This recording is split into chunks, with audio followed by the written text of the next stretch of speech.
Good afternoon, everybody. I'm actually videotaping this in the afternoon, which I never do. I usually do them in the morning, but I'm trying to get a little bit ahead of myself.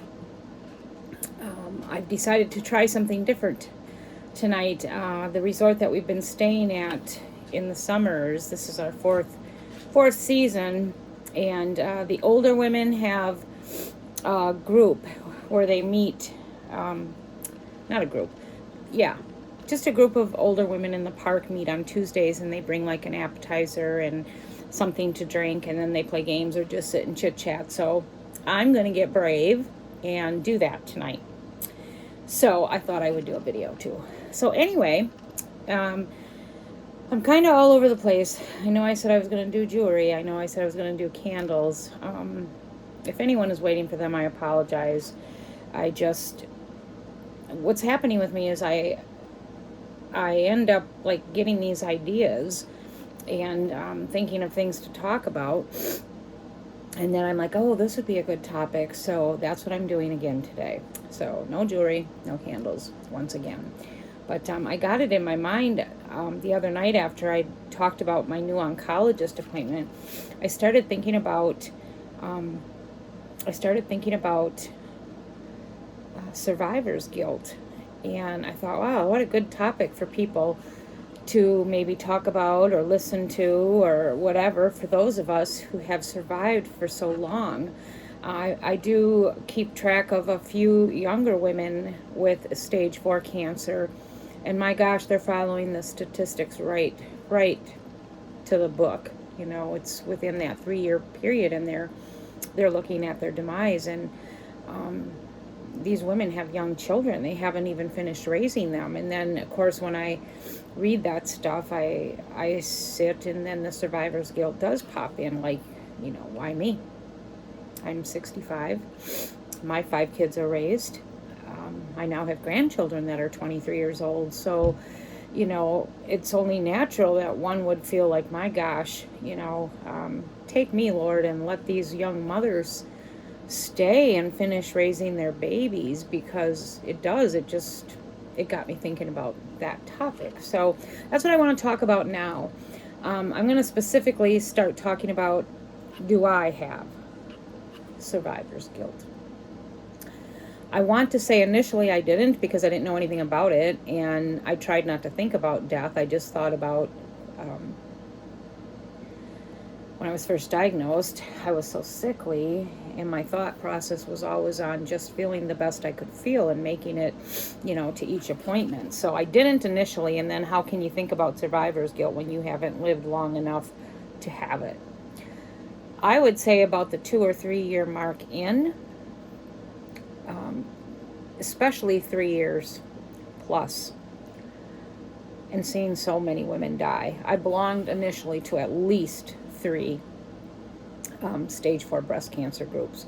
So I was seeing women dying, like it was like almost daily, if not more than several times a day. And the ones that stung were the ones with young children. And it just bothered me so much. You know, at that time I was 53, but my kids were still raised, and I still had some time with grandchildren. So, you know, when you're seeing these young moms begging God to let them have time with their kids, and their wishes and desires weren't granted, and I'm going in and I'm constantly hearing stable, no changes, initially it just crushed me. I don't know if any of you guys know or follow. I never followed these people, and I didn't listen to their music, but Joey Feek, I think his name was Rory. But anyway, she had gotten stage 4 cancer, and it was right after the birth of her daughter. And her daughter is a Down syndrome child, and initially she didn't want any children, and she went ahead and decided to have one, and then she gets diagnosed. And I think that was about 6 or 7 years in for me. That one was tough, because that woman prayed, and she tried, and she fought, and we all know the end. She didn't get her time granted to her, and it was crushing to me. I mean, I literally told God, it's okay, take me, because like I said, my kids are raised. I've seen grandchildren. I've seen a lot. And let this woman stay and raise this child. And that was hard. And you darn right I had survivor's guilt. And those were the times that I said to God, why me? I never said to God, why me getting cancer? I said to God, why have I been spared? And why am I getting so blessed with the gift of time? And I'll tell you, when I got diagnosed, that is what I asked for. I didn't ask for a cure. I didn't ask to be in remission, because I was told I couldn't be. I asked for time, and I asked for God to walk with me. I asked for two things. I asked for God to walk with me through this, and I asked him for time. And I didn't say any amount of time. I just asked for time. So, seeing these women passing was just, I'd say up until about 8-9 years, I carried a lot of survivor's guilt. And some things happened within some of these breast cancer groups. A new batch of younger women came in. Gotta take a break. And I don't mean like young, like I've seen them in their 20s passing away. These women were in their late 30s, 40s, late 40s, and they were rough. They were the type of women, that said cancer picked the B word. And I never had that attitude. I've been humble since the day I was diagnosed. I'm not a fool. I'm not saying they're fools. I'm not a fool in the sense that what I'm trying to say is, when I was told I had cancer, I knew what it meant. I knew. I didn't understand stages. I thought I had one more stage to go. But I knew that I was dealing with something very evil, strong, and the odds of me surviving this were probably not well. I also knew, even though a lot of women were told, oh, we're going to, have a mastectomy and whatever, remove the lump and then you'll be fine. I've seen too many cases throughout my time where women were told they were fine and they're gone. So I was well aware that the opponent that I was fighting, and so I was humbled. I've been humbled this entire time. I've never once felt like I can beat it. I've never once felt like it picked the wrong person. I'm tougher than it. I guess in a way, maybe I am tougher than cancer because it doesn't control me. I don't fear it anymore. I pretty much have made peace with the fact that it's going to get me. Maybe not. Now that I'm 65, I might go with something else. But I've lived and I've gone out and done stuff. And even though my mobility is affected and I have other side effects, I guess I am tougher than it because it doesn't control me. It just doesn't. So anyway, gosh, I lost my train of thought. So something happened within those groups where this new influx of women came in, and initially it was a bunch of us women that were maybe in their 50s. So we were all at the same stage of life with marriages and children and grandchildren and jobs and stuff. And there was a lot in common, and a lot of us also were women of faith. We weren't, gosh, I gotta be careful of how I say things. I don't want anybody to think I'm belittling or judging or whatever, but this group of women that came in were hardcore. They were loud, which is fine. They were vocal. They were, I swear, so I can't condemn that, but they were sailor types. I mean, every other word was F this, that. It was insane what came into the groups. And they were vicious and they were mean. And I think all their anger came from getting cancer. And they have a right to be angry. But what ended up happening is they took that anger and they directed it at some of us. I'm not one that felt, and I still don't, I don't feel it's appropriate to put your pictures on social media of whatever happens to us, like if you have to have a mastectomy or whatever. I just don't do that. And again, I'm not knocking anyone that does. I just chose not to do that. I haven't had a mastectomy. I haven't had anything other than ports, so I do have scars on my breast area from my ports, but I'm a very private person, And so I wouldn't do that just for those reasons. I just felt it was inappropriate. And so at one point there were pictures like all the time of this. And I mean, one woman in particular even went down to putting the pictures up of not only her breasts that had been removed, but she went all the way down to her pubic area. And that was like the last straw for me, because there's just no reason to put that out there. And so I politely said, and I did say it nicely, you know, can we like not have these? Because one of the groups we were in was a public group, so people's children, whatever, anybody could come in there. You could have perverts coming in there. So I just said, can we please be careful with the pictures that we post? You know, because we don't know who's coming in. We don't know. They can take these pictures and you know, put them around the internet. And I mean, like, if God forbid, if someone got a picture of my body and put it out there, I'd be crushed. Even the scars that I have from my cancer, I just don't like people to see that. So anyway, when I said that, these women came at me like a freight train. I mean, it was vicious. It was, I mean, I was getting messages in my inbox that they were going to drive down and beat me up. And these are women with cancer, talking to a woman with cancer. But they, oh, you know, how would you feel about a carload of us drive down from Florida and, you know, take care of you there in Wisconsin? And, you know, how dare you say anything? I mean, these are grown women talking like this. But anyway, it got so ugly, so nasty. They actually were making phone calls to my former employees. I used to work for the county, and it must still be on my profile, or it was at the time, and I make candles. Well, they made phone calls to my former employee, and were making like accusations that I was, I had this big business and making all kinds of money, and I wasn't paying state taxes. It was bizarre. It was weird. And it got very, very ugly. And so I made a decision at that time to leave all of the breast cancer groups. Because sadly, there were only, out of all these women, and you're talking a couple hundred women, there were only maybe 2 that came to my defense and said, you know, this is crazy, this is out of hand, you guys need to knock it off.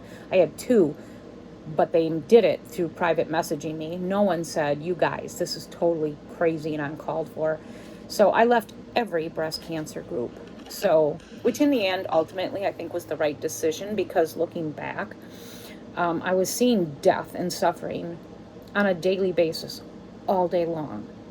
And so, yes, at that time, I was carrying survivor's guilt 24/7, because it is just tough to see these young women suffer and die, and knowing that they have, you know, 2, 3, 4 little children at home and they're not raised. And then on the other spectrum, the other things I was seeing is these women's husbands not take care of them properly. So many were mistreated. They were made to feel a burden, you know. And I had a husband that while my husband has his problems, caring for me and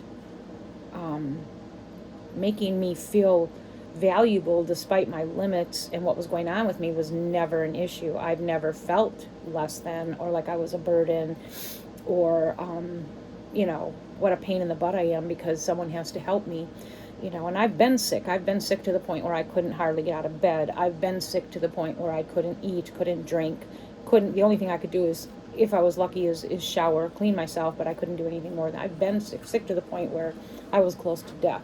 So I've had those experiences, and I was never, ever, ever made to feel the way I saw some women feel. And, you know, and then I would see, I kind of get off track, so forgive me, but then I started seeing not only these young women dying and carrying, you know, us that were surviving for some reason, carrying this guilt, but then I started seeing the husbands, like they would post in the group after their wives died for a bit, you know, and, you know, talk about how life was going and, you know, how they missed their wives. And all of a sudden you wouldn't see them anymore. And all of a sudden you would find out, oh, so-and-so got married. I mean, these men were getting married and still are. Some of the women that have lived as long as me, which aren't very many anymore, but they were getting married like within months after, I mean, sometimes after 25 plus years of marriage. So my only thought was, well, how do you find someone that quick? What were you doing while your wife was sick? So I made that decision to exit all groups. And that was probably around my 5 to 7 year of living with stage 4 cancer. And it was the best decision I've ever made. I got rid of all the gnarly women. It did help ease the burden of the survivor's guilt. And it took care of a lot of other issues. But on the other end of the spectrum, talk about lonely, I can't even tell you. Just personal friends from around my area, stuff like that, they've all dropped off. Every single one of them. Even the ones that call themselves Christians. And all I can assume is it's because, like if I go somewhere with someone, I either have to use my walker, which is no big deal because I can fold that up and put it in someone's trunk or back seat. But mostly, if I'm going to go like do some shopping or something like that, I have to use my scooter. So that's a big thing. And even though Greg would help lift it into someone's car, or we would take my car, when you got there, they had to help you get it out and then help you put it back in. So I'm assuming that. I was never told that. All I know is that everybody dropped off. Everybody, the people that were in my life on a personal, face-to-face basis, they're all dropped off. I don't even get a call or a message of, how are you? There's nothing. So anyway, I don't carry survivor's guilt anymore. And it's a small part of it is because I'm not in those groups and I'm not seeing all this death anymore. But the bigger part of it is because I know it's not anything I've done. This is all on God. For some reason, He's chosen to keep me here. I still haven't figured that out, but I accept it. It doesn't mean either that I don't cringe and cry inside every time I see a young mom struggling and not getting that gift of time that I've had. And I'm still seeing it. I'm seeing it on YouTube. There's a couple women that I check in on, and it's just gut-wrenching because they have small children and they're only in their 30s. And it goes right back to where you say to yourself, why me, God? Why am I still here? Why can't this mom, switch over my blessing and give it to them? But he's, for each of us, He chooses what He wants. We have no control over that. We're not the creator. He is. And so I have to accept that. So that really does help me keep it in perspective of not carrying that guilt. I do carry strong empathy and pain for them. But as for myself, I just graciously accept that I've been granted this gift of time. I do my best to honor it. I do my best to do well with my time. I need to take another break. Even the YouTube. I started the YouTube in the hopes that I could touch somebody somewhere through things that I've gone through in my life, whether it be my cancer, my marriage, my childhood, things I've gone through. I didn't do, and yes, would I like to maybe meet some online friends? Absolutely. Would I like to try to make an income off of it? Absolutely. I'm not going to deny that. I've never hid the fact that, I'm a pretty low income person. If I don't, do I care? Nope, I don't, because I'm okay. So I just do what I do. I hope it turns out. But my main purpose is that maybe I can reach someone out there that has suffered like I have suffered in the ways that I've suffered. But also to give encouragement and, to be a blessing and to also help people that it doesn't matter if you've had a bad childhood. Well, see what I'm saying? I say so many things wrong. It does matter. Despite our growing up, despite our marriages, despite our health, that we can still have a productive, happy, contented life. I don't know how long I have anymore. I have to believe in my heart I'm coming up on my time because, 12 years, come on.